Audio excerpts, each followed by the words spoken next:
everyone, I hope you all are safe and healthy. Today we are going to cover up chapter 3 MCQs and descriptive questions. The PDF can be accessed from the description box below.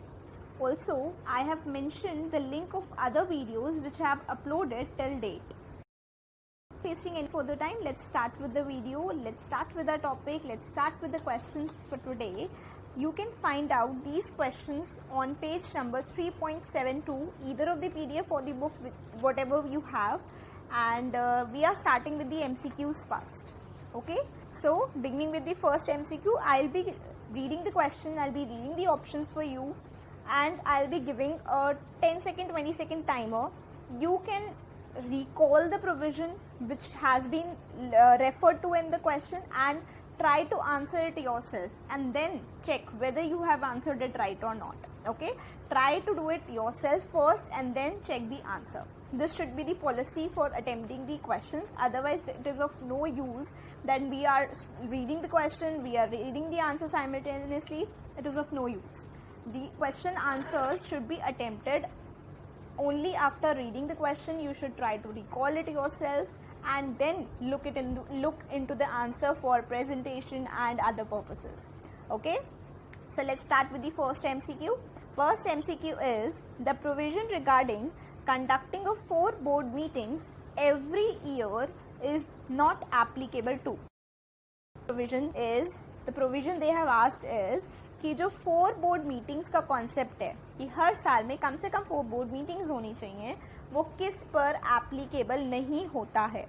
Your options are A 1 person company, small company and dormant company, B 1 person company, dormant company and associate company, C small company and dormant company, and option D 1 person company and small company. Quick, try to recall the provision, try to recall the section number also if you remember that. Option A, OPC small dormant. Option B, OPC dormant associate. C, small company, dormant company, and option D, OPC and small company. Yes, you guessed it right. The answer is A, OPC small dormant company. If you remember, this was the first section that we covered while reading this chapter, right? So this was the first topic we covered. Yes, in case you don't remember that, do refer to the videos I have uploaded till date.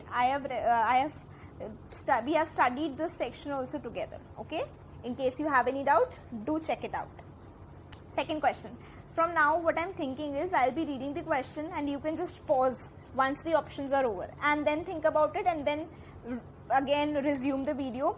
This way we'll be having a shorter video as compared to if I read the question, read the options and give you 10 seconds. That will make the video longer. Okay, so let's not waste the time. I'll be doing the questions and answering the answers simultaneously. Okay, so let's start. One of the matters which cannot be dealt with in a board meeting conducted through electronic mode is. One of the matters which cannot be dealt with in a board meeting conducted through electronic mode. Option A, making political contributions. Option B, the vote. And option D, none of the above. Yes, you guessed it right. The correct answer is B, approval of the board's report. This we covered when we were covering how the board meetings can be conducted either by attending a meeting or through electronic modes or physical presence के through कर सकते हो, video conferencing या फिर other audio visual means के through, right? So there we covered this topic as well कि जो board report का approval होता है that you need to take in a meeting only and while being present physically, not being present through an electronic mode. This provision we covered there. Okay, next question is, a board resolution cannot be passed by circulation when at least dash of the total members require it to be decided at a meeting of the board. तो question में बोला है कि कब आपका circular resolution के through resolution pass नहीं हो सकता, जब मिनिमम कितने मेंबर्स हैं, ये तो मीटिंग के अंदर ही पास हो सकता है.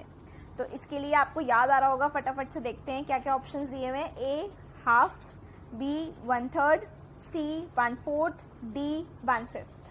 Yes, the correct answer is B 1/3. Why?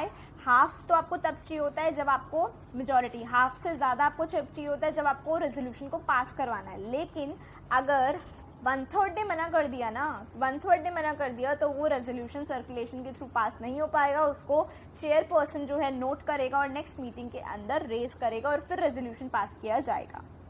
ठीक है, I hope you are able to recall this as well.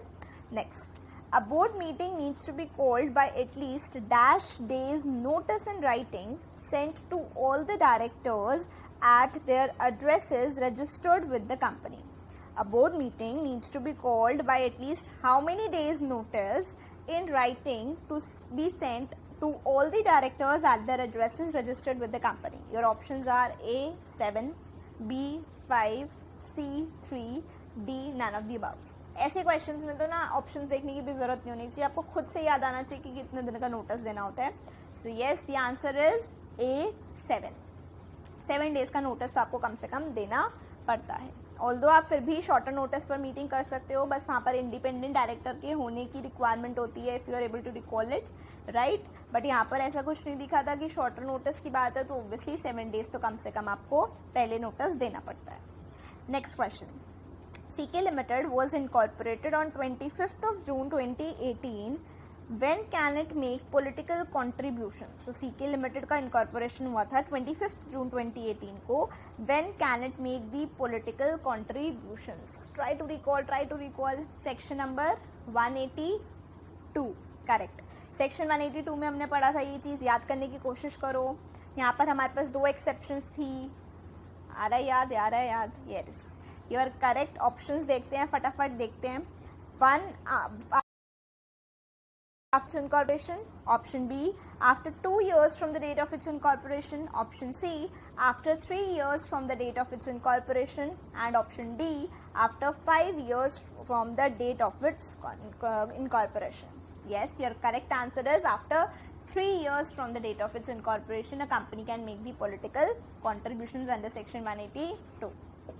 Correct. मुझे पूरी उम्मीद है आपने बिल्कुल सही आंसर दिया होगा. Next question. A company having minimum turnover of rupees dash crores is required to constitute a nomination and remuneration committee. Section 178. हमने अभी कुछ टाइम पहले करा ये सेक्शन, जब हमने कमिटीज डिस्कस करी थी एक साथ सेक्शन 177 178 के अंदर. सो मिनिमम टर्नओवर कितनी होनी चाहिए आपको मैंने याद करने का भी तरीका बताया था कि आप अगर इंडिपेंडेंट डायरेक्टर्स की लिमिट याद रख लोगे तो आप ऑडिट कमिटी, एनआरसी, इन सब की लिमिट्स याद करने में कोई दिक्कत नहीं होगी. तो आपको याद आ रहा होगा. I hope you are able to recall it. Option A is 25, ध्यान रखना टर्नओवर पूछा है. Option A 25, option B 50, option C 100 and option D 200. Yes, the correct answer is 100. Minimum 100 crores की turnover होनी चाहिए. Next question. Where at any time the number of interested directors exceeds or is equal to or more than, यहाँ पर वो sign लगा हुआ है, where at any time the number of interested directors exceeds or is equal to dash of the total strength of the board of directors, the quorum shall be the number of non-interested directors who are present at the meeting and not less than 2. तो ये भी आपको अच्छे से याद आ रहा होगा, प्रोविजन हमने अच्छे से किया था इसको. देखो, कोरम फॉर्म करने के लिए 1/3 की रिक्वायरमेंट होती है, 1/3 ऑफ इट्स टोटल स्ट्रेंथ और मिनिमम 2, राइट. लेकिन अगर उसमें से 1/3 नहीं निकल पा रहा तभी तो प्रॉब्लम आ रही है ना. इसका मतलब कि मैं नहीं बताऊंगी, आप पहले ऑप्शन सुनो. Option A 1/2, option B 2/3, option 3 1/3 and option D none of the above. Although मैंने आपको हिंट भी दे दिया है, फिर भी देखते हैं आपका आंसर सही आता है नहीं. तो चलो मैं फिर से बताती हूँ मैं क्या बोल रही थी. मैं ये बोल रही थी कि आपको 1/3 ऑफ इट्स टोटल स्ट्रेंथ की रिक्वायरमेंट होती है to form a quorum, right. तो अगर 1/3 से भी कम हो रहे हैं, 1/3 से कम हो रहे हैं, 1/3 भी नहीं हो पा रहे, तो ऐसा कब होगा? जब 2/3 या 2/3 से ज़्यादा जो है मेंबर्स इंटरेस्टेड डायरेक्टर्स बन जाएंगे, तो उस केस में बचे हुए नॉन इंटरेस्टेड लेने की रिक्वायरमेंट हो जाएगी. क्यों? क्योंकि 1/3 वाली रिक्वायरमेंट तो आ नहीं रही होगी. इसी तरह से हमने याद करने का तरीका बनाया था. So the answer would be 2/3, कि अगर 2/3 या 2/3 से ज़्यादा के जो डायरेक्टर्स हैं वो इंटरेस्टेड डायरेक्टर्स हो जाते हैं तो इस केस में कोरम उन डायरेक्टर्स से बनेगा जो कि नॉन इंटरेस्टेड हैं, but that should be at least 2। I hope आपको सेक्शन याद आ रहा है, नहीं आ रहा तो please revise it once again, otherwise कोई बेनिफिट नहीं होता क्वेश्चंस करने का। क्वेश्चंस करने का फ़ायदा तभी होता है जब आपने सारे के सारे प्रोविजंस अच्छे से पढ़ लिए हैं, थॉरली रिवाइज कर लिए हैं and you are good to go with the questions. Question से आपको कॉन्फिडेंस मिलता है कि हाँ जो आपने पढ़ा है वो सही पढ़ा है, जो आपने इंटरप्रेट किया है, समझा है, वो बिल्कुल सही किया है या नहीं किया है। प्लस आपकी एक प्रैक्टिस रहती है, आप ग्रिप आ जाती है उस टॉपिक के ऊपर कि हाँ आपको कॉन्फिडेंस आ गया ये टॉपिक करके, because you have done the questions as well, right. So इसलिए बेनिफिट तभी होगा जब आप पहले प्रोविजंस पढ़ो, समझो, इंटरप्रेट करो, याद करने की कोशिश करो and then come to the questions, okay. So I hope आप प्रोविजंस रिवाइज करने के बाद ये वीडियो देख रहे हो। 8 पॉइंट पर आते हैं। In case of a company where minimum -% members in number are relatives of the promoters or are related parties, they are not precluded from voting on a resolution for approving any related party transaction। याद आ रहा है section 188। आई hope आपको ये तो याद आ रहा होगा, ये बहुत ईजी था। यस यस यस राइट, सही सोचा है, मुझे पता है। ऑप्शंस देख लेते बस तसल्ली करने के लिए। Option A 80, option B 85, option C 90 and option D 95। Yes, the correct answer is option C 90% और मोर। ये आपको नंबर्स में चेक करना होता है, not in terms of their share holding, right, correct. Next question, under normal circumstances a company is not permitted to make investment through more than dash layers of investment companies. ये भी बहुत अच्छा question है और बहुत easy question भी है।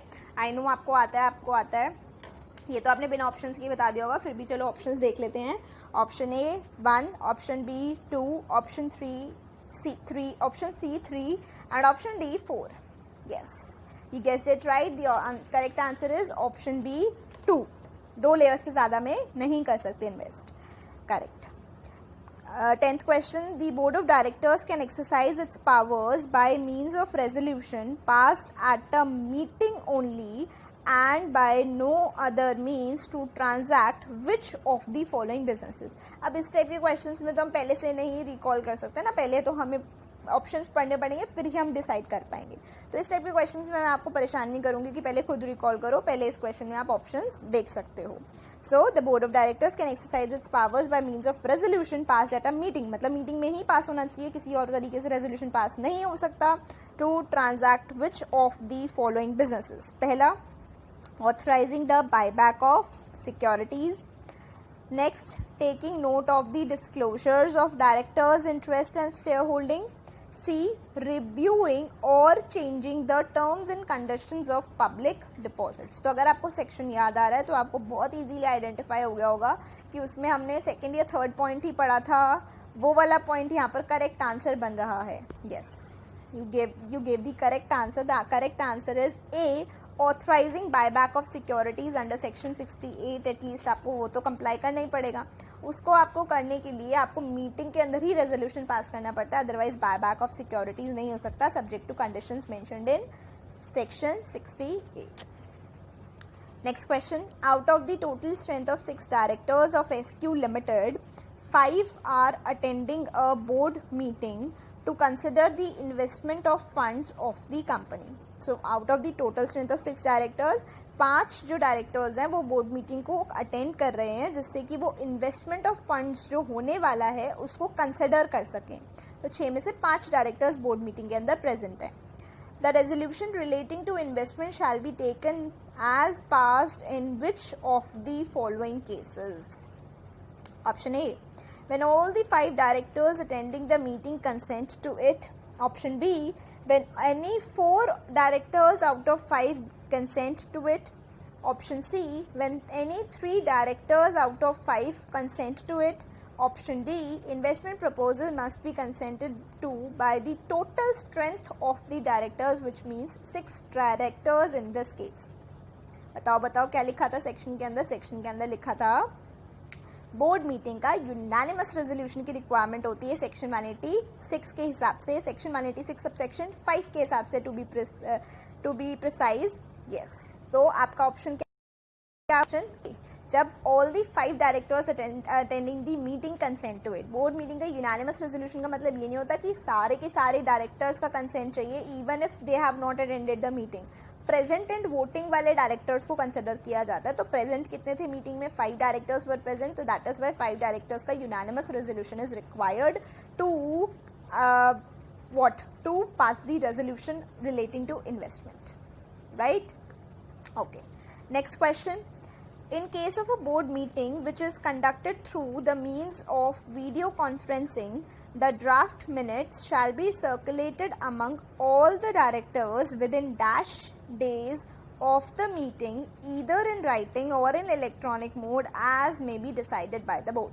If you remember जब हम वीडियो कॉन्फ्रेंसिंग के सारे प्रोविजंस कर रहे थे वो तब हमने ये चीज़ पढ़ी थी कि कितने दिनों में करना होता है. Yes, option A 5, option B 10, option C 15, option D 20. Yes, बिल्कुल सही जवाब. Your answer is correct. Answer is C 15 days. Let's come to the next question. Audit committee may make omnibus approval for A. Making of investment in other companies. Option B. Related party transactions proposed to be entered into by the company. Option C. Transferring of non-functional undertaking. And option D. All of the above. बताइए क्या answer है था?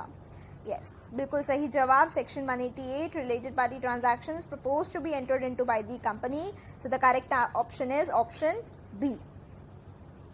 Next question. In case a company enters into a transaction with a related party in the ordinary course of business on an arm's length basis, which authority specifically needs to approve such transaction? So company enter करी किसी transaction में जो कि related party के साथ हो रही है और वो ordinary course of business में हो रही है plus arm's length पर हो रही है. तो बताओ कौन सी authority का आपको approval चाहिए होगा इस केस में? बहुत easy question है. A. Board of Directors. B. Company by passing an ordinary resolution. C. Company by passing a special resolution. D. None of the above. If you remember section 188 तो उसमें हमने पढ़ा था कि अगर ऑर्डनरी कोर्स ऑफ बिजनेस में related party transaction हो रही है at an arm's length basis तो उस केस में तो कोई भी रेजोल्यूशन की रिक्वायरमेंट ही नहीं है. तो इसलिए यहाँ पर ऑप्शन डी करेक्ट हो जाएगा which is none of the above. Very good. Question number 15. Which of the following points is not related to, not related बताना है, to omnibus approval to be made by an audit committee? Audit committee shall consider repetitiveness of the transactions in past or in future. B. The indicative base price or current contracted price and the formula for variation in the price. Option C.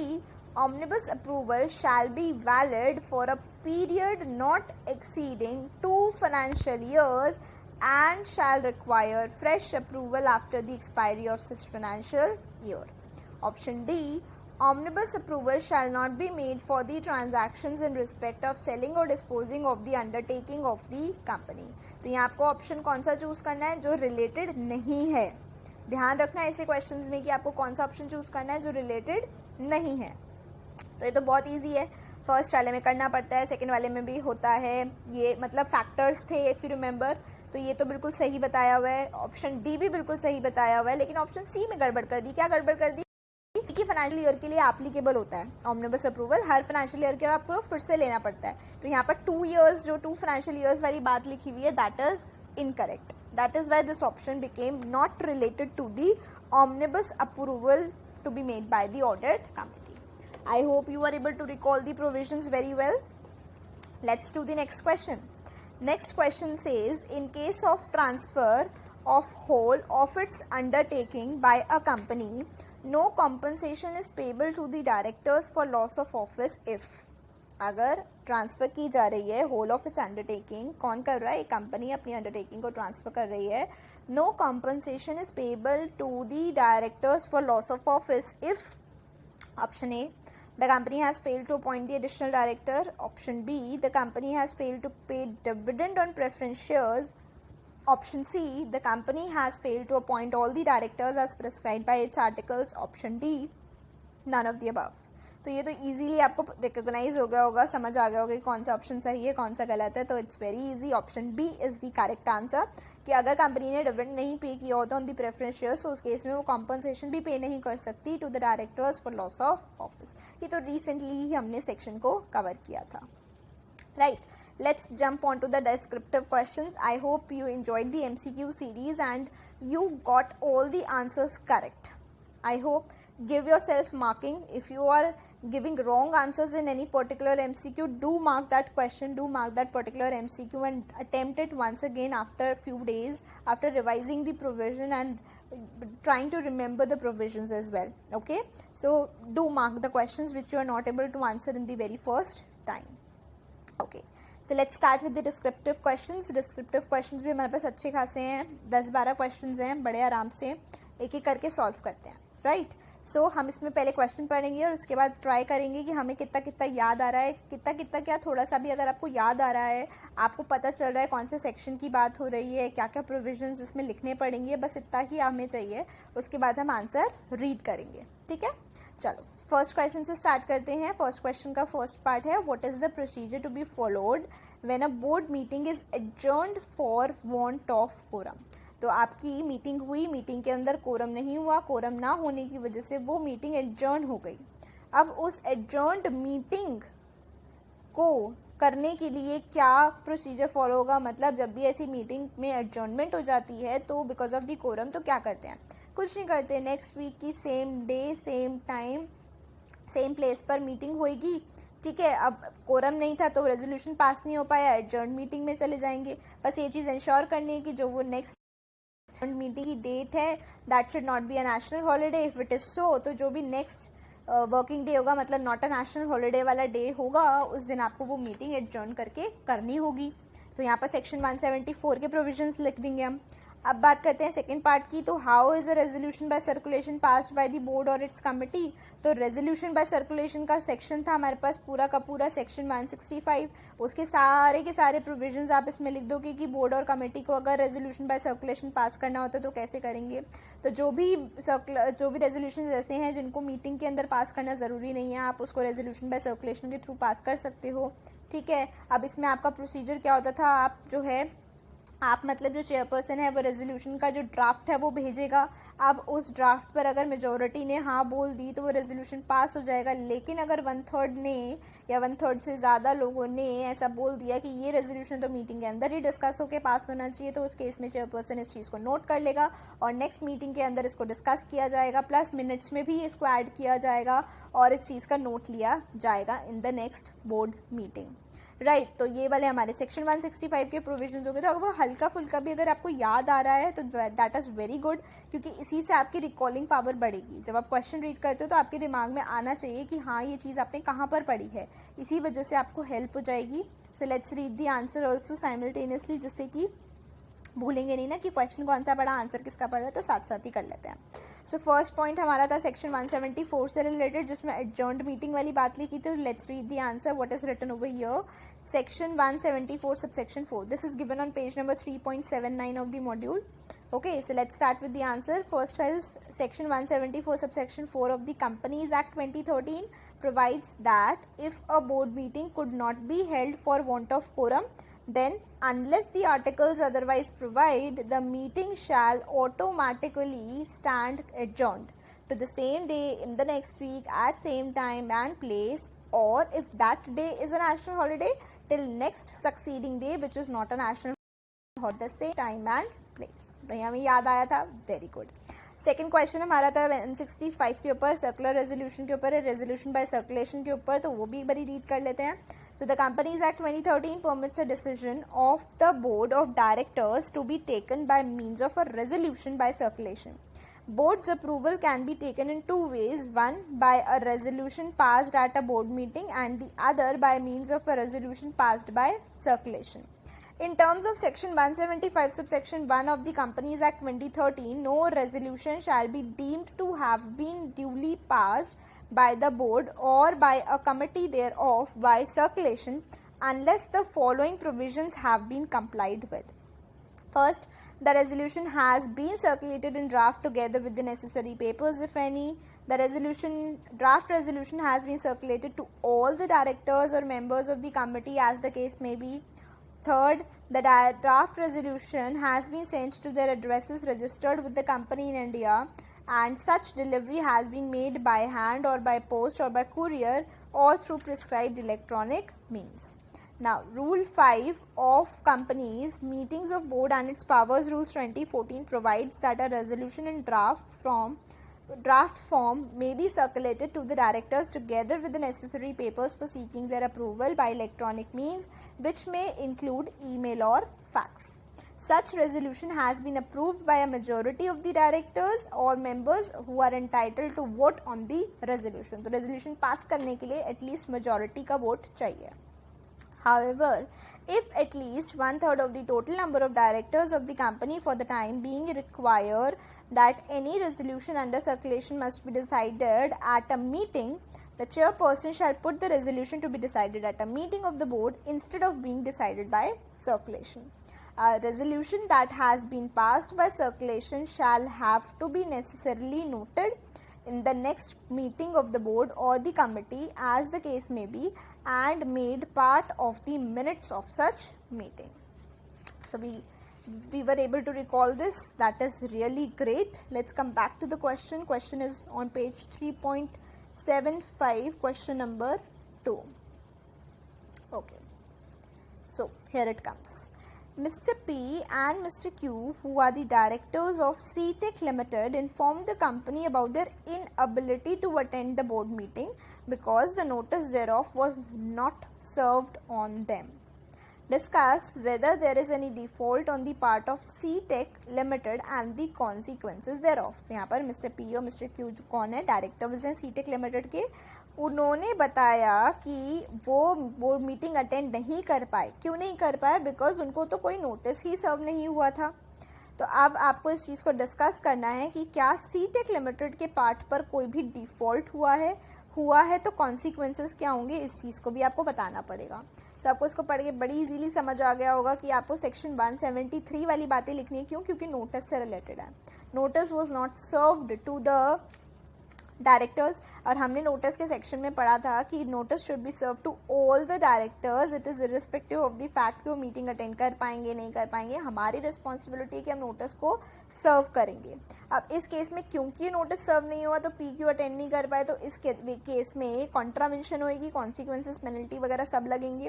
Plus जो resolution pass हुआ है उस meeting के अंदर, उस पर question आ जाएगा whether it should be passed or not, it should be deemed to be passed correctly or not. तो देखो, सिंस सभी को नोटिस नहीं दिया, मतलब आपने तो एक तरीका बना लिया जिसके थ्रू आप क्या कर रहे हो, किसी डायरेक्टर को नोटिस ना देके एक तरीका बना लिया कि ठीक है हमें कोई लगता है रेजोल्यूशन पास करना और ये डायरेक्टर इसमें टांग अड़ा सकता है तो उसको नोटिस ही मत दो. नोटिस नहीं देंगे तो मीटिंग अटेंड नहीं करेगा, मीटिंग अटेंड नहीं करेगा तो रेजोल्यूशन आराम से पास हो जाएगा. इसीलिए सेक्शन के हिसाब से सभी को सर्व होना ज़रूरी था. नोटिस सर्व होगा तो मीटिंग अटेंड कर सकते हैं. मीटिंग अटेंड करेंगे तो रेजोल्यूशन में जो भी उनको वोट करना है वो करेंगे. इसीलिए यहाँ पर केस लॉ है, इस पर बेस स्पेसिफिकली केस लॉ है, उसमें लिखा हुआ है कि वैसे तो कुछ नहीं लिखा सेक्शन में, बट स्टिल क्योंकि नोटिस ना देना कॉन्ट्रावेंशन है, इसीलिए जो रेजोल्यूशन भी पास हुआ उस मीटिंग के अंदर वो भी रेजोल्यूशन वैलिड नहीं माना जाएगा. ठीक है. सो आई होप इतना बैकग्राउंड आपके लिए काफ़ी होगा. अब हम एक बार आंसर्स पढ़ लेते हैं. Answer is given on page number 3.80 of this module. 3.80. Okay, so let's start. Under Section 173, Subsection 3 of the Companies Act 2013, a meeting of the board shall be called by giving not less than 7 days notice and writing to every director at his address registered with the company, and such notice shall be sent by hand delivery or by post or by electronic means. बिल्कुल correct है. Section 173 Subsection 4 provides that every officer of the company whose duty is to give the notice under this section and who fails to do so shall be liable to a penalty of rupees 25,000. In the given case, as no notice was served on Mr. P and Mr. Q, who are the directors of CTech Limited, every officer responsible for such default in serving of notice shall be punishable with fine of rupees 25,000 as required by section 173 subsection 4. Neither the Companies Act 2013 nor the Companies Meetings of Board and its Powers 2014 lay down any specific provision regarding the validity of a resolution passed by the Board of Directors in case notice was not served to all the directors. We shall have to go by the provisions of Companies Act 2013, which clearly provides for the notice to be sent to every director. The Supreme Court, in case of Parmeshwari Prasad versus Union of India, has held that the resolutions passed in the board meeting shall not be valid since notice to all the directors was not given in writing. Hence, even though the directors concerned knew about the board meeting, the meeting shall not be valid and the resolution passed thereat also shall not be valid. तो अगर चाहे फिर वो उन directors को आप ये proof भी कर दो ना कि उन्हें तो पता था बोर्ड मीटिंग होने वाली है, अब नोटिस नहीं दिया तो कोई बात नहीं, पता तो था ना बोर्ड मीटिंग होने वाली, तो आ जाते नहीं। इवन इफ उनको पता था बोर्ड मीटिंग होने वाली है, अगर उनको नोटिस सर्व नहीं हुआ और वो मीटिंग के अंदर नहीं आते हैं, तो उस केस में वो जो आपने रेजोल्यूशंस पास किए हैं ऐसी बोर्ड मीटिंग के अंदर, तो वो भी माने जाएंगे इनवैलिड। ठीक है, तो आपको ये वाला क्वेश्चन भी अच्छे से क्लियर हुआ होगा आई होप। क्वेश्चन नंबर 3 पर आ जाते हैं।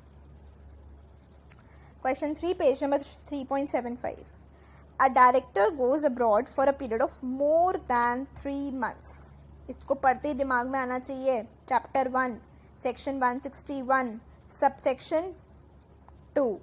क्या पढ़ा था हमने कि अगर कोई भी डायरेक्टर बाहर जाता है 3 महीने से ज़्यादा के लिए, तो हमें क्या करना पड़ता है, ऑल्टरनेट डायरेक्टर को अपॉइंट कर सकते हैं, बोर्ड कर सकता है, या तो ये पावर आपको एओए में दी हो या फिर रेजोल्यूशन पास रहता है कंपनी की जनरल मीटिंग में, तो आपको ये पावर दी गई है, तो आप बोर्ड ऑफ डायरेक्टर्स क्या कर सकते हो, ऑल्टरनेट डायरेक्टर अपॉइंट कर सकते हो in place of a director who has gone abroad for more than 3 months, right.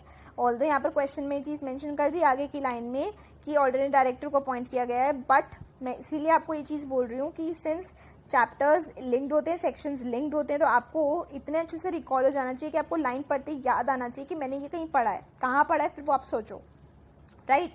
So a director goes abroad for a period of more than 3 months and an alternate director has been appointed in his place under section 161 subsection. During the period of absence of the original director, a board meeting was called. In this connection, with reference to the provisions of Companies Act 2013, advise who should be given the notice of board meeting, that is the original director or the alternate director.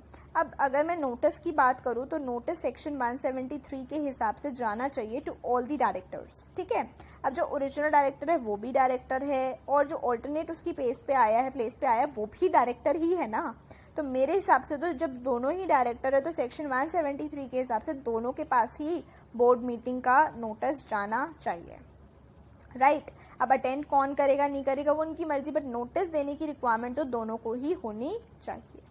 Let's read the answer for this question as well. हमारा answer क्या है, दोनों को जाना चाहिए। ठीक है, चलो आ जाते हैं क्वेश्चन 3 पर, page 3.80। According to section 161 subsection 2 of Companies Act 2013, the board of directors of a company may, if so authorized by its articles or by a resolution passed by the company in general meeting, appoint a person not being a person holding any alternate directorship for any other director in the company or holding directorship in the same company to act as an alternate director for a director during his absence for a period of not less than 3 months from India.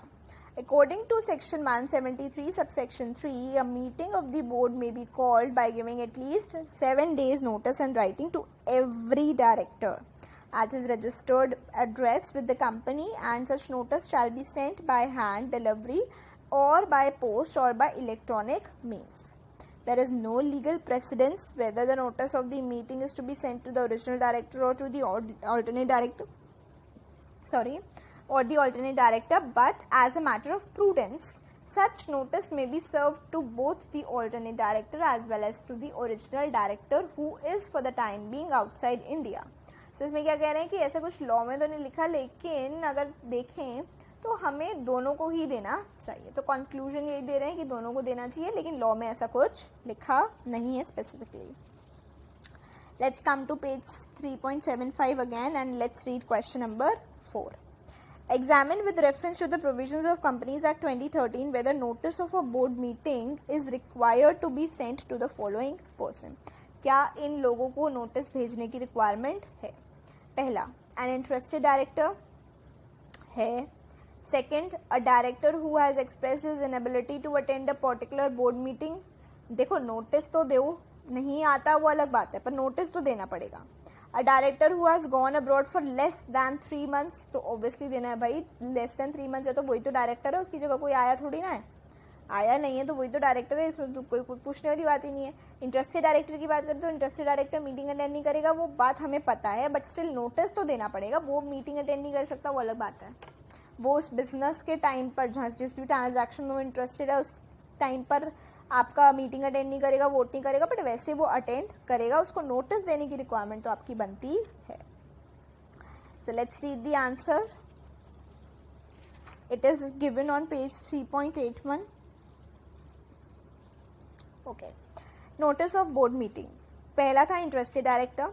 Section 173 subsection 3 of the Companies Act 2013 makes it mandatory that every director needs to be given proper notice of every board meeting. It is immaterial whether a director is interested or not. In case of an interested director, notice must be given to him even though in terms of section 184 subsection 2 he is engaging himself in discussion or voting at the meeting on the board in which he is interested. A director who has expressed his inability to attend a particular board meeting. तो second point है interested director वाले में क्या पड़ा कि notice तो देना पड़ेगा, बेशक वो प्रिक्लूड किया जाता है from attending the meeting, participate करने से प्रिक्लूड किया जाता है, बट स्टिल नोटिस तो देना पड़ेगा. सेकेंड हमारे पास a director who has expressed his inability to attend a board meeting. तो इस केस में in terms of section 173 subsection 3 even if a director states that he will not be able to attend the board meeting, notice must be given to that director also. ठीक है. Third, a director who has gone abroad less than 3 months के लिए. A director who has gone abroad is still a director. Therefore, he is entitled to receive notice of the board meetings during his stay abroad. The Companies Act 2013 allows delivery of notice of meeting by electronic means also, that is through email. This factor carries weight because the Companies Act 2013 permits a director to participate in a meeting by video conferencing or any other audio visual means in addition to physical presence. So ठीक है, वो बाहर गया तो क्या हुआ, meeting तो attend कर सकता है ना अगर वो चाहे तो, वीडियो कॉन्फ्रेंसिंग या फिर अदर ऑडियो विजुअल मीन्स के थ्रू. ठीक है, बाहर गया है तो क्या हो गया, डायरेक्टर तो है ना भाई, उसको नोटिस दो और उसको अगर मीटिंग किसी और तरीके से अटेंड करनी है तो करने दो. There are provisions for that also. So इसमें ये कोई मतलब नहीं है कि आप उसको नोटिस ना दो. Right. So let's come back to the question which is on page 3.76, question number 5. Question number 5.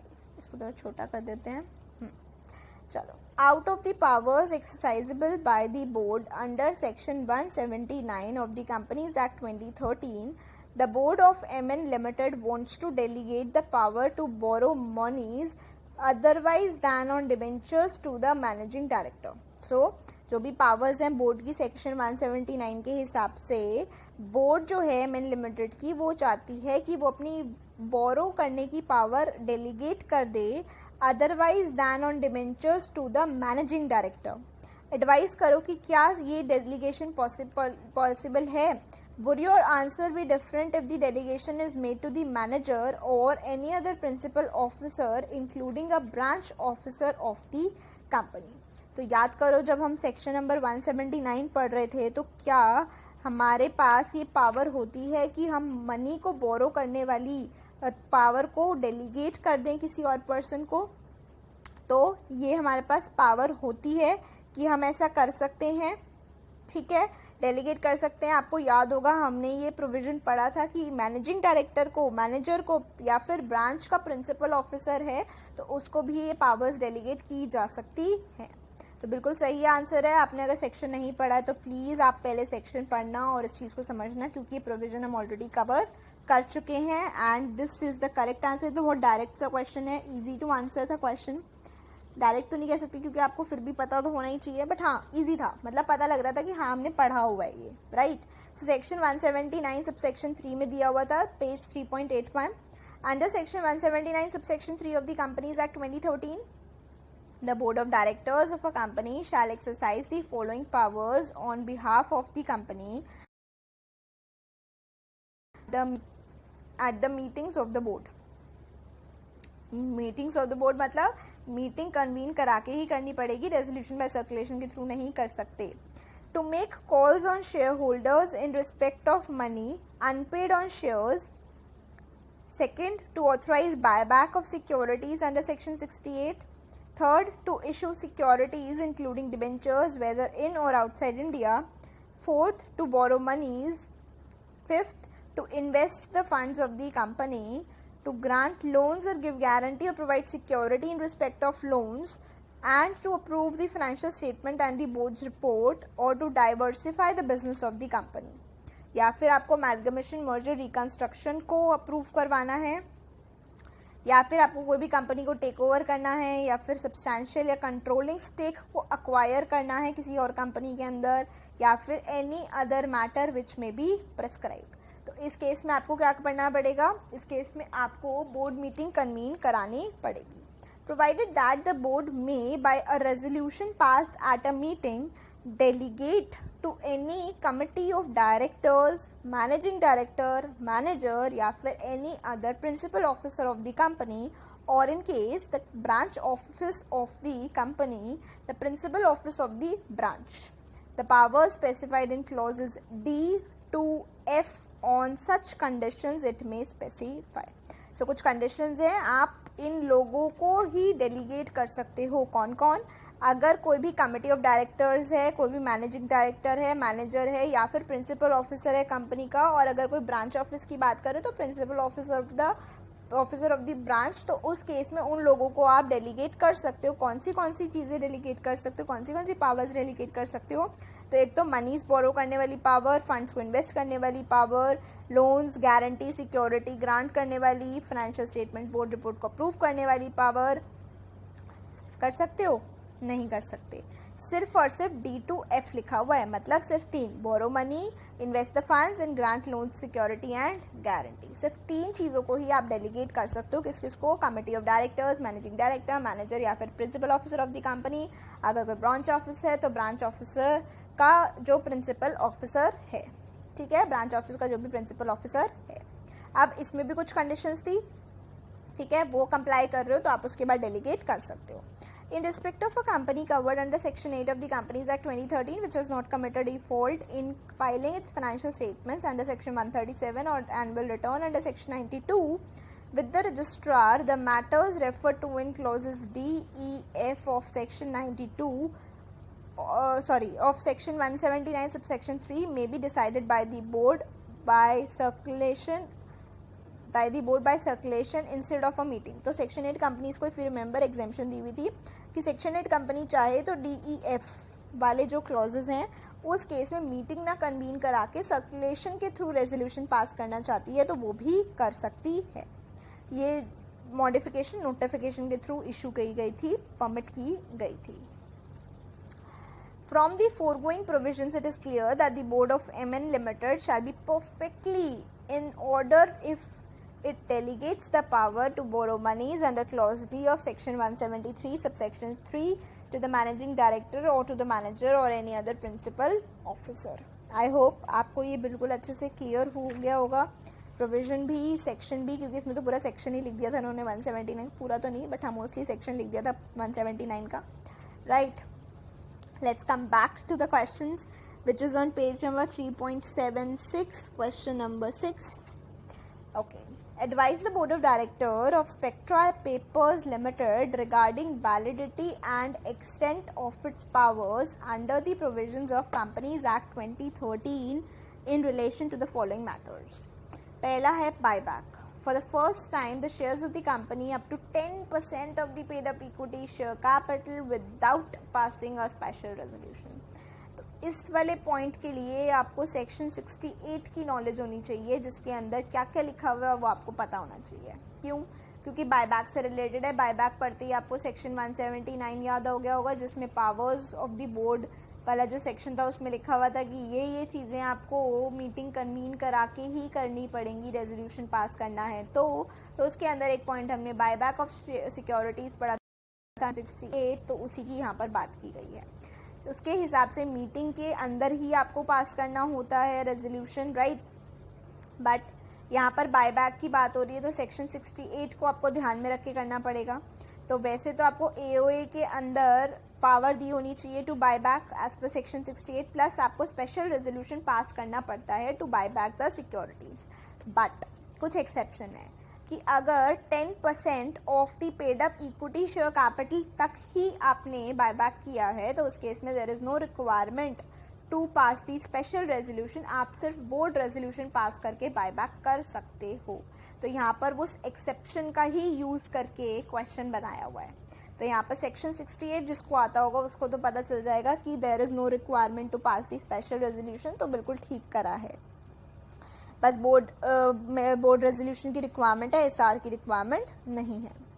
Similarly section question 2 पढ़ते हैं, इसी का पार्ट 2 पढ़ते हैं.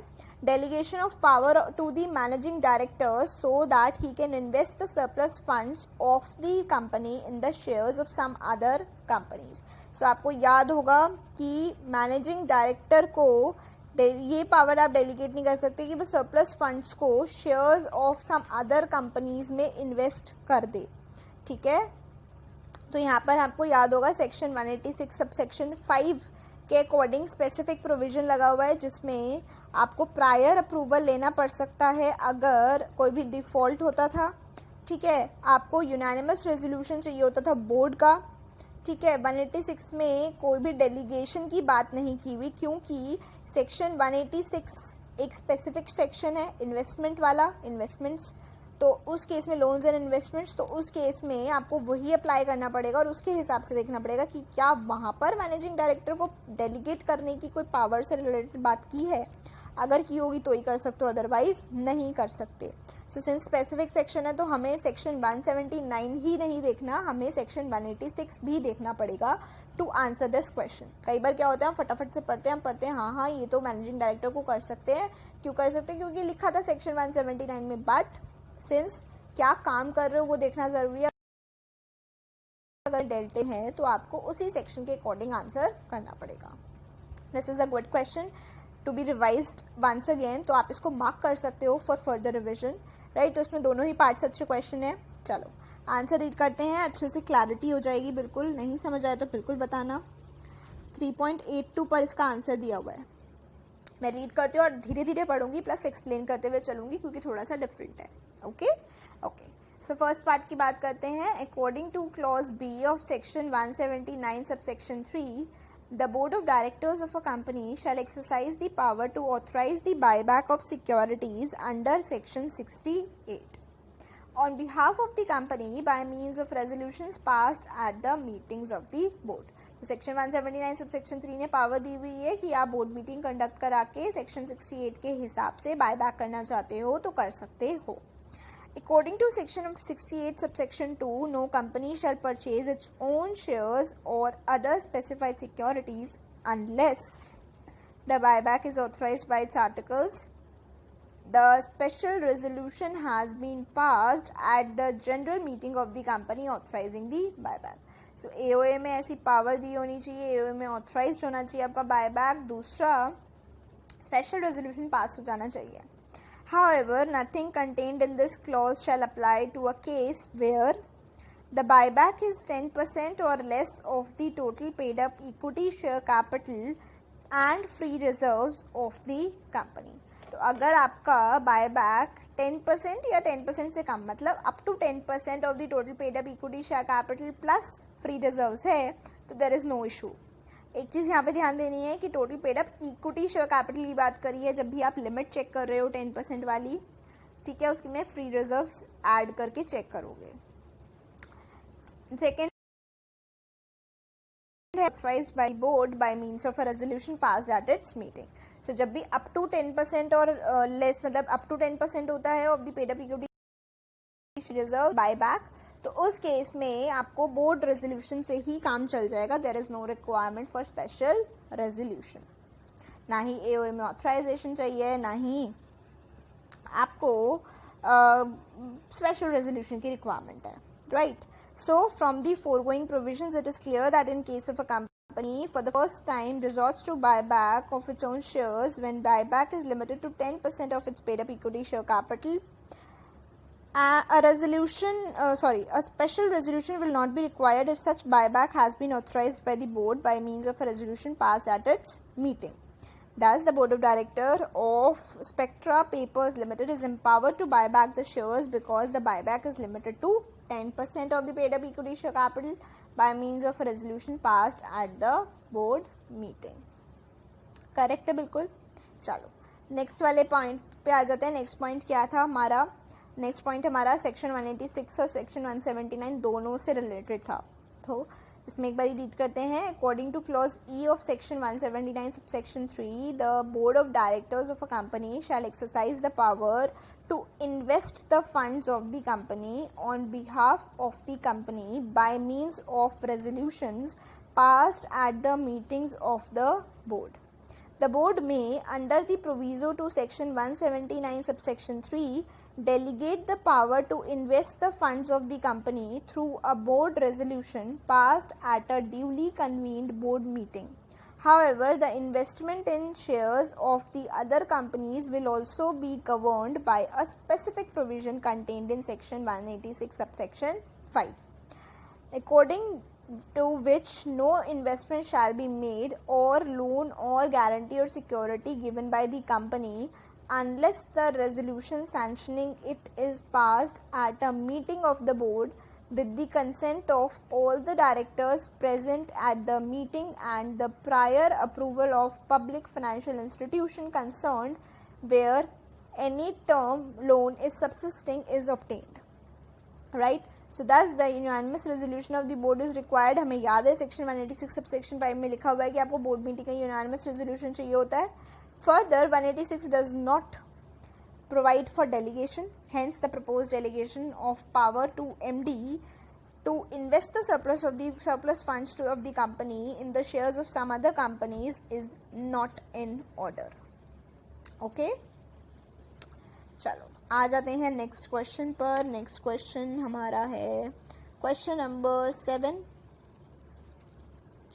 Question number 7. Question number 7 is given on page number 3.76. Audited company constituted under section 177 of the Companies Act 2013 submitted its report containing the recommendations in respect of certain matters to the board. The board, however, did not accept the recommendations. In the light of the situations, analyze whether the board is empowered not to accept the recommendations of the audit committee. If so, what alternative course of action would be required by the board? Simple है. Section 177 audit committee वाला है. हमें पता है कि जिसमें audit committee जो है वो अपनी रिकमेंडेशंस देती है बोर्ड को. बोर्ड चाहे तो उन रिकमेंडेशंस को अप्लाई कर सकता है, चाहे तो नहीं कर सकता. So there is a choice to the board of directors. So first question का आंसर तो येस है कि हाँ, बोर्ड एम्पावर्ड है, चाहे तो वो रिकमेंडेशंस को एक्सेप्ट कर भी सकता है और नहीं भी कर सकता. अब अगर वो एक्सेप्ट कर लेता है तो बहुत अच्छा, नहीं करता तो उसको क्या करना पड़ेगा, डायरेक्टर्स रिपोर्ट के अंदर इस चीज़ का डिस्क्लोजर देना पड़ेगा कि उसने ऑडिट कमेटी की रिकमेंडेशंस को अप्लाई नहीं किया है. That's it. पढ़ लेते हैं आंसर फटाफट से. आंसर आपको मिल जाएगा पेज नंबर 3.82 पर, आई गेस 3.83 पर मिल जाएगा. ठीक है, ओके.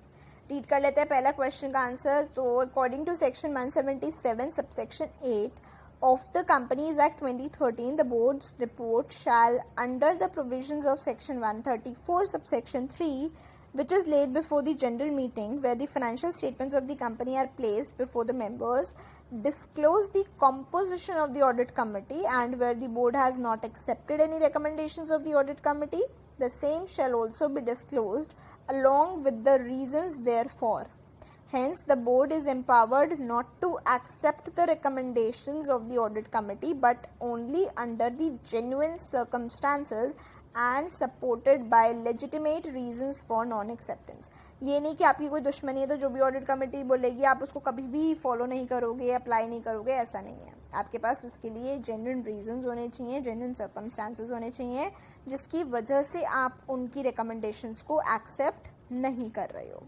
ठीक है, ऑल्दो आप एम्पावर्ड हो बट ऑब्वियसली रीजंस जेन्युइन होने चाहिए. Next, if the board does not accept the recommendations of the audit committee, it shall disclose the same in the report or under section 134 subsection 3, which is placed before the general meeting of the company. ठीक है, तो ये हमारा cover हो गया बिल्कुल अच्छे से. अब आ जाते हैं क्वेश्चन नंबर 8 पर. Question number 8 is given on page number 3.76. MNC Limited, a company whose paid-up share capital was 8 crores, has issued right shares in the ratio of 1:1. MNC Limited एक कंपनी है जिसकी paid-up share capital 8 crores है. उसने right shares issue करे हैं 1:1 की ratio में. ये कंपनी जो है वो लिस्टेड है मुंबई स्टॉक एक्सचेंज में. Whether the company is required to appoint any audit committee? If yes, draft a suitable board resolution to appoint an audit committee covering the aspects as provided in Companies Act 2013. So यहाँ पे बोल रहे हैं कि एक listed company है, बताओ क्या इसमें ऑडिट कमेटी की रिक्वायरमेंट है. तो ऑब्वियसली है,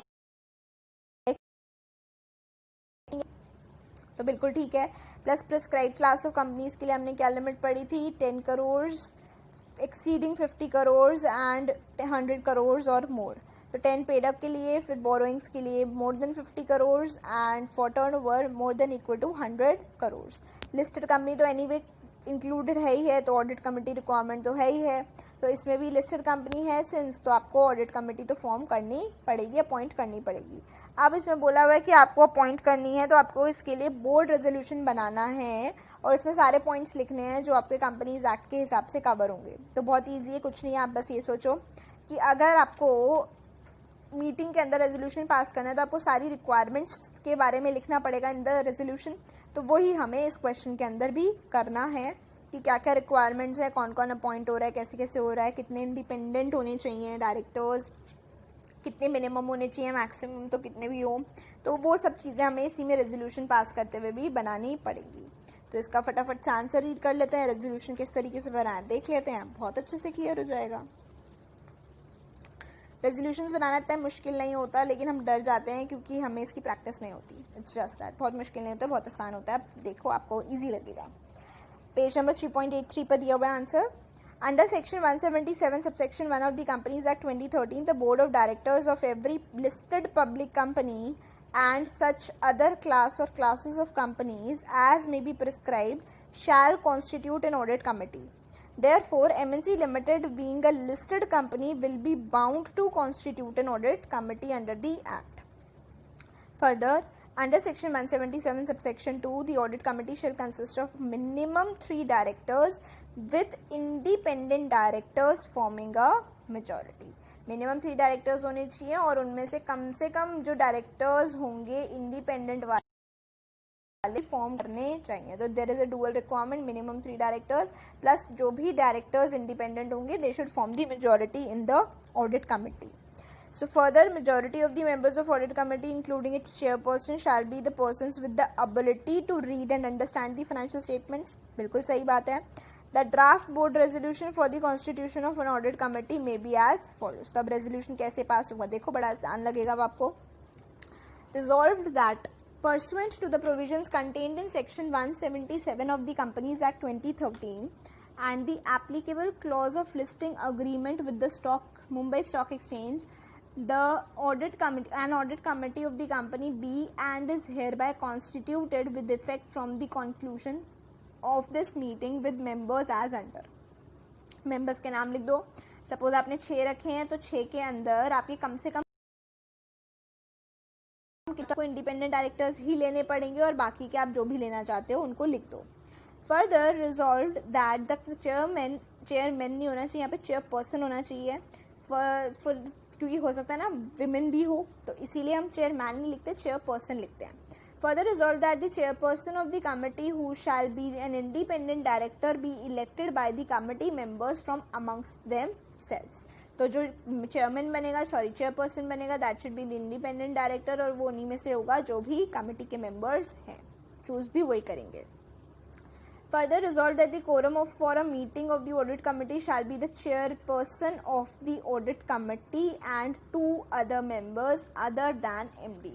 तो जो जो सेक्शन की रिक्वायरमेंट होती है ना, बस उसी को आपको रेजोल्यूशन फॉर्म में लिखना पड़ता है. Further resolved that the terms of reference of the audit committee shall be in accordance with the provisions of section 174 subsection 4 of the Companies Act 2013. Further resolved that the audit committee shall conduct discussions with the auditors periodically about the internal control system and the scope of audit, including the observations of the auditors. Further resolved that the audit committee shall review the quarterly and annual financial statements and submit the same to the board with its recommendations, if any. Further resolved that the recommendations made by the audit committee on any matter relating to financial management, including the audit report, shall be binding on the board. However, where such recommendations are not accepted by the board, the reasons for the same shall be recorded in the minutes of the board meeting and communicated to the shareholders. तो आप देखोगे सारे provisions को ही लिखा जा रहा है, जो भी सेक्शन में लिखे थे बस उसको फर्दर रिजॉल्व दैट करके लिखा जा रहा है. स्टार्टिंग में रिजॉल्व दैट से स्टार्ट किया, फिर फर्दर करके सारे चीज़ें रिजॉल्व कर दी. ठीक है. So further resolve that the company secretary of the company shall be the secretary to the audit committee. Further resolved that the chairperson of the audit committee shall attend the annual general meeting of the company to provide any clarifications on the matters relating to audit as may be required by the members of the committee. Further resolved that the board's annual report to the members of the audit of the company shall include the particulars of the constitution of the audit committee and the details of the non-acceptance of any recommendations of the audit committee with reasons therefore. So ये आपको देखा होगा, बस resolution form में लिखने की requirement और कुछ नहीं है, इतना मुश्किल नहीं है. ठीक है. तो 9th क्वेश्चन पे आ जाते हैं. 9th क्वेश्चन बहुत इंटरेस्टिंग लगेगा क्योंकि थोड़ा सा सॉल्व करने वाला क्वेश्चन है, लिमिट वाला, इसीलिए देखते हैं. Okay. So the balance sheets of last 3 years of PTL Limited contain the following information and figures. Paid up share capital दे रखी है लास्ट 3 years की, जनरल रिजर्व दिया हुआ है, क्रेडिट बैलेंस इन PL दिया हुआ है, DRR दिया हुआ है, securities premium, secured loans. On going through other records of the company, the following is also determined कि net profit कितना था during the years, वो भी बता दिया. In the ensuing board meeting scheduled to be on 5th of September 2019, among other items of the agenda, following items are also appearing. Now, to decide about borrowing from the financial institutions on long-term basis and to decide about the contributions to be made to charitable funds. तो आपको बड़े आराम से easily समझ आ गया होगा कि जब आपसे फाइनेंशियल इंस्टीट्यूशन से बोरो करने की बात हो रही है ऑन लॉन्ग टर्म बेसिस, तो आपसे सेक्शन 180 की बात इंस्टीट्यूशंस की बात करते हैं, तो दैट कम्स इनटू सेक्शन 181. तो आपको बड़े अच्छे से याद आ रहा होगा कि सेक्शन 181 के लिए तो आपको 3 साल के एवरेज करने की रिक्वायरमेंट है, बट क्या फाइनेंशियल इंस्टीट्यूशन से लोन लेने के लिए एवरेज करने की रिक्वायरमेंट होती है? नहीं. आपको 3 साल के डेटा की रिक्वायरमेंट होती है? नहीं. आपको तो सिर्फ लेटेस्ट ऑडिटेड फाइनेंशियल स्टेटमेंट्स की रिक्वायरमेंट होती है ना. तो वही चीज़ हम लोन कितना ले सकते हैं, पेड टीपी जितना अमाउंट है उतना आप ऑथराइज्ड हो टू टेक दी लोन. अब सेक्शन 180 के हिसाब से 181 के हिसाब से क्या होता था, average net profits of the 3 preceding financial years देखते थे, फिर उसका 5% करते थे. मैक्सिमम आप उतना कंट्रीब्यूशन दे सकते हो to the charitable funds, that to bona fide होना चाहिए. सिमिलरली बस यही चीज़ हमें समझने की ज़रूरत है, यहाँ पर वही चीज़ की बात होगी. ठीक है. तो उसी के लिए आपको कैलकुलेशन करनी पड़ेगी, वही आपको आंसर में लिखना है. Based on the above information, you are required to find out, as per the provisions of Companies Act 2013, the amount up to which the board can borrow from the financial institution and the amount up to which the board of directors can contribute to the charitable funds during the financial year 1920 without seeking approval in the general meeting. सो बस हमें limits बताने हैं कि कहाँ कहाँ तक वो करके बता सकते हैं, तो बहुत ही ईजी है। तो अगर मैं बोरोइंग्स फ्रॉम फाइनेंशियल इंस्टीट्यूशंस की बात करूँ तो आपको बोरोइंग करनी होंगी 5 सितंबर को देख रहे हैं, तो 5 सितंबर का मतलब हो गया लेटेस्ट ऑडिटेड 31 मार्च 19 की जो बैलेंस शीट है उसके हिसाब से आप कैलकुलेशन कर लो। तो आप 75 लाख प्लस 50 लाख प्लस आपका जो पीएल का बैलेंस है 10 लाख प्लस जो सिक्योरिटीज प्रीमियम का बैलेंस है 2 लाख, इसको ऐड कर लोगे। 25 लाख क्यों नहीं लिया, क्योंकि ये फ्री रिजर्व्स नहीं है, it is for the specific purpose कि डिबेंचर रिडेम्पशन के लिए आपने बनाया हुआ है, तो इसको हम ऐड नहीं करेंगे। सिमिलरली नेट प्रॉफिट्स की बात करें तो एवरेज नेट प्रॉफिट के लिए 12.5 लाख प्लस 19 प्लस 34.5 लाख का एवरेज करेंगे, डिवाइड बाय 3 करके इंटू 5% कैलकुलेट करेंगे, उसके हिसाब से देखेंगे कि कितना कितना वो कर सकते हैं। और जो लोन्स हैं, लोन्स में आपको चेक करना होता है कि प्रपोज्ड कितना है और अभी तक कितना लिया है, दोनों का एग्रीगेट आपका मैक्सिमम हो सकता है equal to the paid up share capital plus securities premium plus free reserves. Similarly यहाँ पर आप लोन्स देखोगे तो लोन्स आपने सिक्योर्ड लोन्स ले रखे हैं 31 मार्च 19 तक 30 लाख रुपीज़ के, तो कंसिडर कर लेना। इसके अलावा जो बचेगा that you can take without the approval of the general meeting. So I hope आपको ये ओरली समझ आ गया होगा, बट फिर भी हम एक बार आंसर रीड कर लेते हैं, कोई दिक्कत नहीं है। Let's read answer number 9, page number 3.85. 3.85 पर इसका आंसर दिया हुआ है। स्टार्ट करते हैं। तो इसके आंसर के हिसाब से बोरोइंग फ्रॉम फाइनेंशियल इंस्टीट्यूशंस की बात हो रही है। As per section 180 subsection 1C of the companies act 2013, the board of directors of a company without obtaining the approval of shareholders in the general meeting can borrow money including monies already borrowed up to an amount which does not exceed the aggregate of the paid up capital of the company, free reserves and securities premium. Such borrowing shall not include temporary loans obtained from the company's bankers in the ordinary course of business. ये हमें बिल्कुल याद है। Here free reserves do not include the reserves set apart for specific purpose.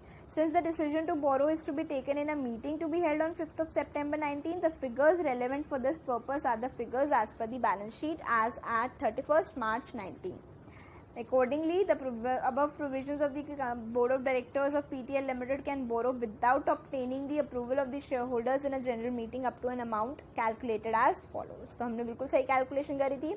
75 plus 50 plus 10 plus 2 lakh, तो हमारा total आ गया 137 लाख, जिसमें से हमने ऑलरेडी सिक्योर्ड लोन्स की फॉर्म में 30 लाख बोरो किया हुआ है, तो हमारे पास बच गया 107 लाख। सिमिलरली चैरिटेबल इंस्टीट्यूशंस की, चैरिटेबल फंड्स की बात करें, कंट्रीब्यूशन सेक्शन 181 के अंदर गवर्नड है। Board of directors without obtaining the approval of share holders in a general meeting can make contributions to genuine charitable and other funds up to an amount which in a financial year does not exceed 5% of its average net profits during the 3 preceding financial years immediately preceding the financial year to which it relates. पिछले 3 साल। According to the above provisions, the Board of Directors of PTL Limited can make a contribution to charitable funds without obtaining the approval of the shareholders in a general meeting up to the amount as calculated. तो उसमें हमने कुछ नहीं किया, average निकालने के लिए सारे के सारे प्रॉफिट्स को ऐड किया, फिर डिवाइड बाय 3 किया, एवरेज प्रॉफिट आ गया, इसका 5% निकाला, तो मैक्सिमम 1,10,000 तक आप कंट्रीब्यूशन कर सकते हो without taking any approval. So hence the maximum amount that can be donated by the Board of Directors of PTL Limited to a genuine charitable fund during the financial year 1920 will be limited to 1,10,000 and the said donation shall not require seeking of approval from the shareholders at a general meeting. Good to go. आ जाओ question number 10 में क्या है. Question number 10 भी थोड़ा numerical सा है. इसमें आपको कुछ डेटा दे रखा है जिसमें एक प्रिंस कंपनी लिमिटेड का डेटा है, मतलब कोई प्राइवेट कंपनी नहीं है, एक नॉर्मल पब्लिक कंपनी है जिसके अंदर ऑथोराइज्ड कैपिटल दे रखी है, पेड अप शेयर कैपिटल है, जनरल रिजर्व्स है, डीआरआर है, प्रोविजन फॉर टैक्सेशन है, securities premium, long term loan, short term creditors दिए हुए हैं. ठीक है. अब आपसे बोला हुआ है board of directors of the company by a resolution pass at its meeting decided to borrow an additional sum of 90 crore from the companies bankers. Being the company's financial advisor, you are required to advise the board of directors regarding the procedure to be followed in this respect under the Companies Act 2013. तो जब भी आपको बोरो करनी होती है financial institution से तो आपको सेक्शन 180 का कंप्लायंस करना होता है, तो जिसके अंदर आपको paid up share capital plus free reserve plus securities premium तक का ही अमाउंट आप बोरो कर सकते हो। एंड बोरो कर सकते हो मतलब टोटल जितना कर लिया plus proposed to be borrowed है, ठीक है। तो इस केस में अगर मैं लिमिट देखूँ तो ऑथराइज्ड कैपिटल नहीं लेनी होती, मुझे पेड अप लेनी होती है। तो पेड अप मेरी है 40 plus general reserves 20 plus securities premium 2, DRR provision for taxation ये सब नहीं लेंगे हम। तो 40 प्लस 20 प्लस 2 कितना हो गया 62। लोन्स कितने ले रखे हैं आज की डेट तक 10 के आपने लोन्स ले रखे हैं, 90 के आप लेना चाह रहे हो। मैक्सिमम कर सकते हो, तो आपने ऑलरेडी 10 का ले लिया है तो मैक्सिमम 52 आप बिना अप्रूवल के ले सकते हो। उसके अलावा आपको लेना है तो आपको अप्रूवल लेना पड़ जाएगा। सिंपल क्वेश्चन, आंसर रीड कर लेते हैं। 10th, borrowing by the company section 180 of the companies act 2013। Answer दिया हुआ है पेज 3.86 पर।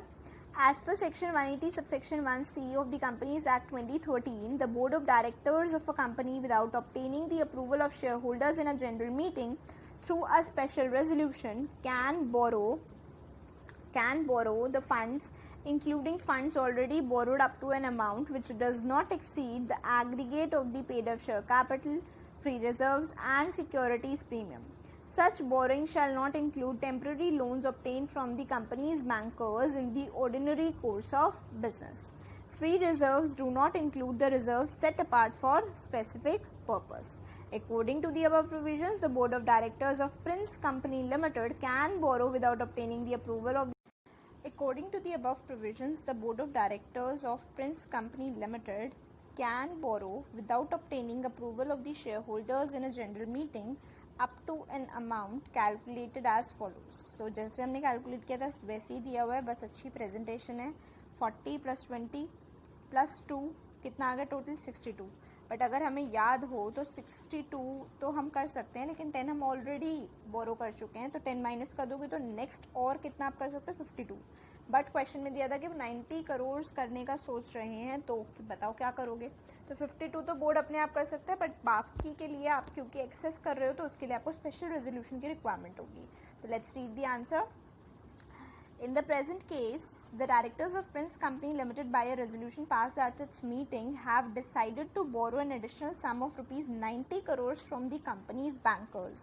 Apparently, the proposed borrowing will be beyond the powers of the board of directors. The management of Prince Company Limited therefore should take steps to convene the general meeting and pass a special resolution by the members in the meeting as stated in section 180 subsection 1C of the Companies Act 2013. Then only the proposed borrowing of rupees 90 crores will be valid and binding on the company and its members. Note, in case of private companies which have not committed a default in filing their financial statements under section 137 or annual return under section 92 with the registrar, section 180 shall not apply while notification number so and so. तो ये हमें पता ही था already कि private companies पर section 180 apply नहीं होता है। Let's come to question number 11. Question 11 is given on page number. Question 11 is given on page number 3.78. So, one of the objects clauses of the Memorandum of Association of Info Company Limited conferred upon the company power to sell the undertaking to another company with identical objects. Company's articles also conferred upon the directors whereby power was conferred upon them to sell or otherwise deal with the property of the company. AOA ने power दे दिया है to the board of directors कि वो चाहें तो company की undertaking को बेच सकते हैं किसी और कंपनी को, ऐसी पावर दे दी है AOA ने। At an extraordinary general meeting of the company, members passed an ordinary resolution for the sale of its assets on certain terms and authorized the directors to carry out the sale. Directors refused to comply with the wishes of the members, whereupon it was contended on behalf of the members that they were the principals and directors are being their agents were bound to give effect to the members' decisions. So इस case में आपको examine करना है companies act 2013 के हिसाब से provisions को and answer करना है whether the contention of members against the non compliance of members decision by the directors is tenable. नहीं, क्यों? क्योंकि कंपनी प्रिंसिपल होती है और डायरेक्टर्स एज एजेंट्स काम करते हैं, ये तो सुना था, लेकिन मेंबर्स कब से प्रिंसिपल्स हो गए, ये तो हमने ऐसा कुछ नहीं पढ़ा। तो ये चीज़ गलत है, मेंबर्स ऐसा नहीं बोल सकते। Whether it is possible for the members to usurp the powers which by the articles are vested in the directors by passing a resolution in the general meeting, तो क्या जो सेक्शन में लिखा हुआ है कि ये चीज़ जनरल मीटिंग के अंदर ही होना चाहिए, क्या आप उसमें पावर, आर्टिकल्स में पावर दे सकते हो टू द बोर्ड? नहीं। सेक्शन के अकॉर्डिंग अगर लिखा हुआ है कि ये power to be exercised in the general meeting, तो वो जनरल मीटिंग में ही एक्सरसाइज हो सकती है। अगर लिखा है बोर्ड मीटिंग, तो बोर्ड मीटिंग में ही एक्सरसाइज हो सकती है। आप आर्टिकल्स में से लिखकर कुछ भी चेंज नहीं कर सकते हो, सुपरसीड नहीं कर सकते हो, अनलेस एंड अनटिल सेक्शन के अंदर दिया हुआ है कि आप आर्टिकल्स में लिखकर ये पावर दे सकते हो। सिंस इसमें ऐसा कुछ नहीं दिया हुआ, तो आप इस सेक्शन के अकॉर्डिंग ऐसा कुछ नहीं कर सकते हो। Let's read the answer. It is given on page number 3.87. Powers of board. In accordance with the provisions of Companies Act 2013 as contained under section 179 subsection 1, the board of directors of a company shall be entitled to exercise all such powers and to do all such acts and things as the company is authorized to exercise and do, provided that in exercising such power or doing such act or thing, the board shall be subject to the provisions contained in that behalf in this act or in the memorandum or articles or in any regulations not inconsistent therewith and duly made thereunder, including regulations made by the company in the general meeting. They should not be inconsistent.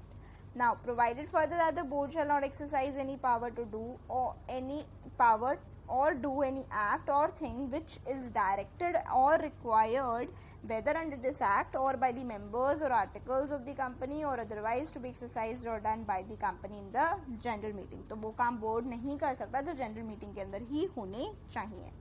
Section 180 subsection 1 of the Companies Act 2013 specifies the powers which the board of the directors of a company shall exercise only with the consent of the company by special resolution. Clause A of section 180 subsection 1 defines one such power as the power to sell, lease or otherwise dispose of the whole or substantially the whole of undertaking of the company, or where the company owns more than one undertaking, then in that particular case more than one undertaking of the whole or substantially the whole of any of such undertakings. Therefore, the sale of undertaking of the company can be made by the board of directors only with the consent of the members of the company, accorded by a special resolution. Even if the power is given to the board by the memorandum and articles of the company, the sale of undertaking must be approved by the shareholders in the general meeting by passing a special resolution. Therefore, the correct procedure to be followed is for the board to approve the sale of the undertaking, clearly specifying the terms of such sale, and then convene a general meeting of the members to have the proposal approved by a special resolution. तो special resolution तो pass करना पड़ेगा. In the given case, the procedure followed is completely incorrect and violative of the provisions of Companies Act 2013. The shareholders cannot on their own make out a proposal of sale and pass an ordinary resolution to implement it through the directors. तो बिल्कुल गलत किया उन्होंने. The contention of the shareholders is incorrect in the first place, as it is not within their authority to approve a proposal independent of the board of directors. It is for the board to approve a proposal of sale of the undertaking and then let the members to approve it by a special resolution. Accordingly, the contention of the members that they were the principals and the directors as their agents were bound to give effect to the decisions of the members is not correct. Further, in exercising their powers, the directors do not act as agent for the majority of the members or even all of the members. उनके हिसाब से नहीं करते. The members therefore cannot by resolution passed by a majority or even unanimously supersede the powers of directors or instruct them how they shall exercise their powers. तो वो तो कुछ भी कर लो, चाहे सारे members मिलकर कह लेना कि हमारे हिसाब से हमने रेजोल्यूशन पास कर दिया है कि आपकी पावर्स को हम सुपरसीड करते हैं, हमारे हिसाब से काम करना पड़ेगा, तो वो भी एप्लीकेबल नहीं होगा, वो भी वैलिड नहीं होगा. The shareholders have, however, the power to alter the articles of association of the company in the manner they like, subject to the provisions of Companies Act. ये नहीं कि आप उनकी powers को restrict कर दो. हमने introduction जब पढ़ा था chapter 1 का, उसमें भी हमने पढ़ा था कि ऐसा नहीं है कि board को members के हिसाब से ही हर जगह काम करना होगा. board को भी कुछ powers दिए, उन powers को वो अच्छे से enjoy कर सकता है, subject to restrictions. जहाँ पर अगर board को, जहाँ पर members को लगता है कि director को ही appoint नहीं करना चाहिए, resign, remove कर देना चाहिए, तो उनके पास removal वाले section में भी power है to remove डायरेक्टर. ऐसे नहीं कह सकते कि हर चीज़ में वो इंटरफेयर करे. वो चाहते हैं तो उस डायरेक्टर को रिमूव कर सकते हैं फ्रॉम द बोर्ड. ऐसा नहीं कर सकते कि हर टाइम उसकी पावर पर रेस्ट्रिक्शंस लगाते रहें. I hope you are clear with this. Okay, let's come to question number 12 now. This is the last question for this chapter. I know it was a big questioner. Since you know this was a big chapter as well, we took so much time to complete this, and I have uploaded almost all the sections from this chapter. Do refer to the videos and try revising them as many times as possible. See, the more you revise, the more you will be able to recall, the more you will be able to gain confidence. When you revise a lot, you gain confidence out of it. So it's beneficial that you revise from these videos a lot of time, so that you are just so confident that you know each and every section, you know each and every provision by heart, right? So let's not waste any further time. Let's start with question number 12. Now, R Limited wants to constitute an audit committee, draft a board resolution covering the following matters. तो आपको इसमें resolution draft करना है. Members of the audit committee बताओ, chairman of the audit committee, any two functions of the said committee बताना है. इसके लिए रेजोल्यूशन पास करना है. क्वेश्चन याद रखेंगे, ठीक है. इजी है, इजी है. चेयरमैन की बात करें तो चेयरपर्सन इंडिपेंडेंट होना चाहिए. मेंबर्स की बात करें तो एटलीस्ट 3 डायरेक्टर्स होने चाहिए, जिसमें से independent directors should form A majority.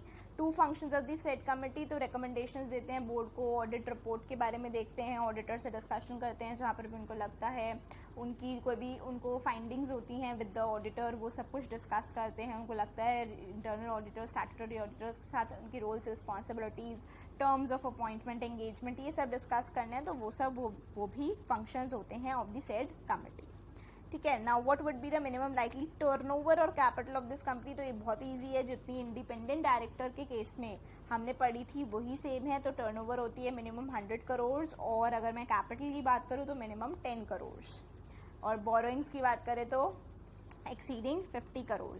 Turnover और कैपिटल पूछा इसलिए हमने लिमिट बताई है, वरना लिस्टेड कंपनीज पर भी it is always applicable. Next question is, what is the role of audit committee vis-a-vis the statutory auditor when the company wishes to engage them to perform certain engagements which are not restricted under section 144. You know, section 144 के अंदर कुछ restricted transactions दी होती है कि आप auditor वो perform नहीं कर सकता in the company he is engaged as an auditor. So उसके अलावा कुछ engagements अगर वो कर रहा है तो audit committee का इस केस में statutory auditor के प्रति क्या रोल होगा, तो वो भी हमें डिस्कस करना है. वो भी बहुत ईजी है, कुछ नहीं है. वो जब भी चाहे वो रिपोर्टिंग रिक्वायरमेंट्स वगैरह देख सकता है, कोई डिस्कशंस करने हैं विद द ऑडिटर्स वो कर सकता है कि काम कैसे हो रहा है, क्या फाइंडिंग्स उनको मिल रही हैं, क्या क्या इंप्रूवमेंट्स करने की ज़रूरत है, इंटरनल कंट्रोल्स कैसे हैं. तो ये सारे डिस्कशंस किए जा सकते हैं by the audit committee with the statutory auditor और the internal auditor as the case may be. तो इसका आंसर हम एक बार रीड कर लेते हैं. For more clarity and presentation part, किस सीक्वेंस में लिखना है, किस तरीके से आंसर लिखना है, that will help us once we read the answer. Answer is given on page number 3.88. Okay. First part था रेजोल्यूशन ड्राफ्ट करना था, तो ऑडिट कमेटी का बोर्ड रेजोल्यूशन ड्राफ्ट कर रहे हैं. Resolved that pursuant to section 177 of the Companies Act 2013, an audit committee consisting of the following directors be and is hereby constituted. तो यहाँ पे नाम लिख दिए, मिस्टर जो भी हैं. Independent directors should form the majority. इस चीज़ का ध्यान रखना. तो 6 हैं, तो 6 में से 4 कम से कम इंडिपेंडेंट डायरेक्टर्स होने चाहिए. एक एमडी डाल दिया, एक सीएफओ डाल दिया. Now further resolve that the chairman of the audit committee, chairperson लिखना चाहिए, chairperson of the audit committee shall be elected by its members from amongst themselves and shall be an independent director. Further resolve that the quorum of a meeting of audit committee shall be 3 directors other than MD, out of which at least 2 must be independent directors. Resolved further that the audit committee shall perform all the functions as laid down in section 177 subsection 4 of the Companies Act 2013, including but not limited to. Including this जो हम अभी पढ़ने वाले हैं, but it is not limited to this only, आप इससे ज़्यादा ये इंक्लूसिव है. Okay, so first is make the recommendation for appointment, remuneration and terms of appointment of auditors of the company, review and monitor the independence and performance of the auditors of the company and the effectiveness of the audit process. Further resolve that the audit committee shall review the quarterly and annual financial statements and submit the same to the board with its recommendations if any. Next question was कि आपकी turnover और capital कितनी होगी minimum. तो rule 6 of the companies meetings of board and its powers rules 2014 state करता है that every listed public company and company covered under rule 4 of the companies appointment and qualification of directors rules 2014 shall constitute an audit committee. Rule 4 has prescribed the following classes of companies to constitute an audit committee. First is the public companies having paid up share capital of 10 crore rupees or more. Second is the public companies having turnover of 100 crore rupees or more, and public companies which have in aggregate outstanding loans, debentures and deposits exceeding 50 crore rupees. So in that particular case, that public company is also required to constitute an audit committee. Hence, in the given case, the likely turnover of R Limited shall be 100 crores or more than 100 crores, and capital should be at least 100 crores or more.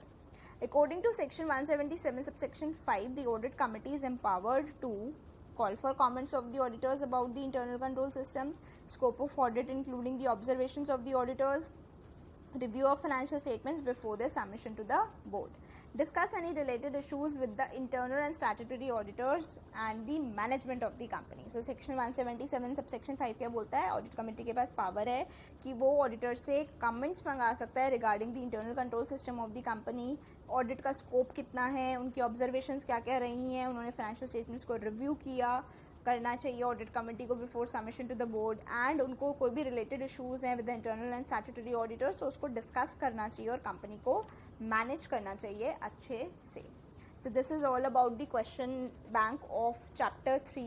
Today we have covered the MCQs and descriptive questions of the study material, and I hope you are clear with all the questions. In case you have any doubt in any particular section, just refer to the videos which I have uploaded on the channel, and do give it a read and do the questions again. And in case still you have any query, do let me know about the same in the comment section below. I will try clearing your doubt as to the best of my knowledge, and I hope you found this video useful. In case you have any specific topic request, do let me know about it. And also if you have any suggestions for improvement, do mention that in the comment section below. If you liked my efforts, do give it a big thumbs up and share it with your friends, and consider subscribing to my channel for more such videos, and do hit the bell icon so that you get notified whenever I upload video. वैसे I upload videos every day at 7 PM sharp. So in any case, even if you don't know, or even if you don't get notified about the videos I'm uploading even after subscribing to the channel, don't worry, you can just refer to the channel every day at 7 PM. You'll get a video for sure every day.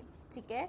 So currently I'm uploading all the law videos, and I'll be uploading till chapters, मतलब I have planned to upload chapter 1, 2 and 3 of this directors module company law, and after this I'll be uploading SFM part 2.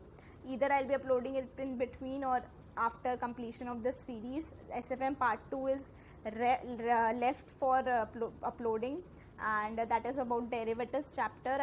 I have to record the same and upload the same. Part 1 is already uploaded. In case you have not seen it, do check it out. And that's all. Thank you for listening to me and watching my videos and liking the content. I see a thumbs up every day, at least one thumbs up every day, sometimes 2 also, sometimes 3 also. This is really motivating. I'm telling you, this is really motivating. Thank you so much for liking, subscribing and sharing the videos with your friends, and thank you for watching, guys. Thank you for so much love. See you in the next video. Until then, stay safe, stay healthy, and I'll be back tomorrow with a video. Bye bye.